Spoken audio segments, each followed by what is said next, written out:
Update. I spoke with all 3 kids last night separately and told them all to write a list of things they want to address in today's family meeting. I found out a lot that absolutely shocked me when I spoke privately. For the family meeting, we all sat down in the living room. I asked Elizabeth to speak first, since she is the one who is upset and without explanation for her behavior.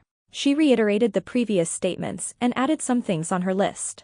Elizabeth's list: movie nights upstairs without her, refusing to drive her to school or leaving without her, Sarah refusing to invite her to hang out with their friends or lying about where she was going, Sarah having a group chat without her, refusing to even attempt a sibling relationship with her, putting locks on their doors and using the bathroom to be able to visit each other or hang out, gaming without her. Elizabeth said she felt as if they hated her and wanted her gone. She said she is just as worthy of a parent as Sarah and Aiden were and how it's unfair that we get to be a family and she doesn't have one. Sarah very rudely asked if she honestly felt she has any less of a family than she and Aiden do. Elizabeth was going to say something else, but my husband stepped in and asked Sarah to read her list. Though Sarah told me last night about what Elizabeth had been doing, I didn't expect how bluntly she would bring it up.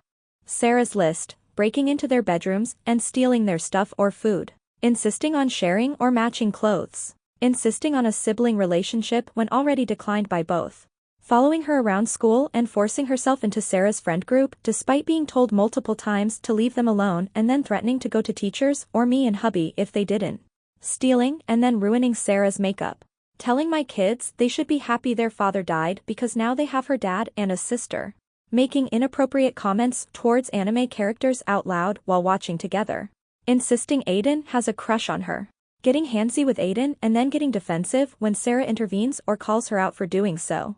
This is the real reason Sarah insisted on the bedroom situation. Purchasing 2 fun items and giving one to Sarah after she confessed to a crush on TV. Throwing a fit whenever she loses in a game or any form of competition. Refuses to study or spend time on school and then complaining when she doesn't get good grades. Expecting me to step up and do everything for her even though I do not even do those things for my own kids, instead of her father. Constantly being late getting ready for school and then being upset they don't wait for her. Flirting with Sarah's boyfriend at the time because sisters share everything.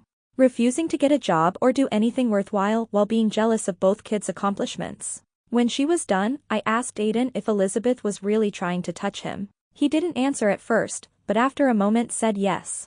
Elizabeth denied it immediately, but Sarah shut her down and said she wasn't finished speaking.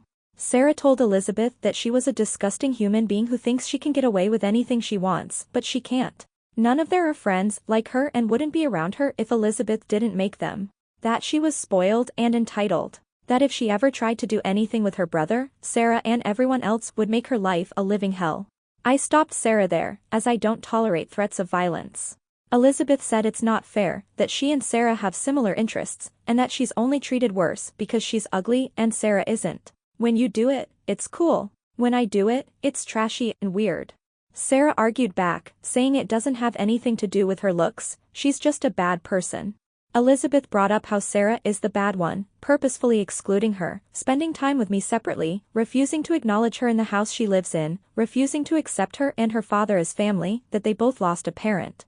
Sarah said, "My dad is dead. He's never coming back. Your mom is in jail. You speak with her daily. You see her every week. It's not the same at all."